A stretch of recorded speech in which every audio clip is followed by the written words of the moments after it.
Ma belle Rose, tu avais 1 an quand la DPJ est rentrée dans ta vie. Depuis ta naissance, nous avions traversé tant d'épreuves ensemble. La maladie du MCAD a fait de nos vies une bataille constante. Mais malgré toutes les difficultés, tu as montré un courage incroyable. Tu as lutté, tu as bravé toutes les épreuves avec une force qui dépasse l'entendement. Et moi et ton papa, on a été à tes côtés tout au long de ton parcours. Le temps que tu as passé à l'hôpital a été difficile pour nous tous. J'ai vu ton papa tenir le fort à la maison, pendant que je restais à ton chevet et vice-versa, priant pour ton rétablissement. La séparation était douloureuse, mais nous savions que cela était nécessaire pour ton bien-être. Et quand tu es finalement rentré à la maison, notre bonheur était indescriptible. Mais parfois, la vie nous réserve des surprises. Et après seulement 1 an à la maison, nous avons été séparés à nouveau. Cette fois-ci, la raison était incompréhensible pour moi.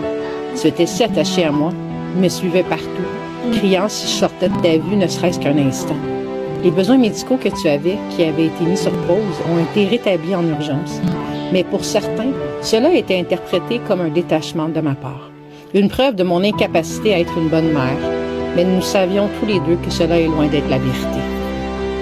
Toi, mon papillon, tu grandis et tu évolues à ton propre rythme. Et ça, c'est magnifique. Les évaluations pour ton retard de développement ne sont pas des jugements sur toi ou sur moi, mais juste des étapes nécessaires pour t'offrir les meilleurs soins et les meilleurs soutiens possibles. Je me demande souvent si être un parent digne de la loi d'exception de la DPJ signifie donner tout ce qu'on a pour ses enfants, même pendant une pandémie.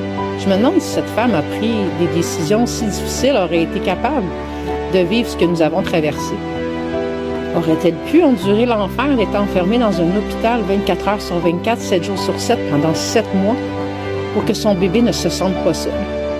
Aurait-elle survécu au défi de maintenir un bébé en vie pendant une pandémie, à la maison, sans soins, tout en prenant soin de 3 autres enfants handicapés?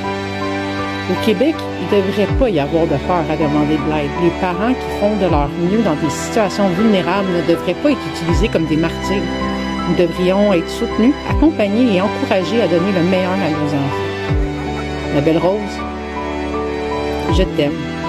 Tu dépasses toutes les attentes et nous sommes tellement fiers de toi. Alors continue de briller. Ne laisse jamais personne te faire douter de ta valeur et de celle de ta famille. Nous sommes là pour t'aimer, te soutenir et te guider tout au long de ta vie.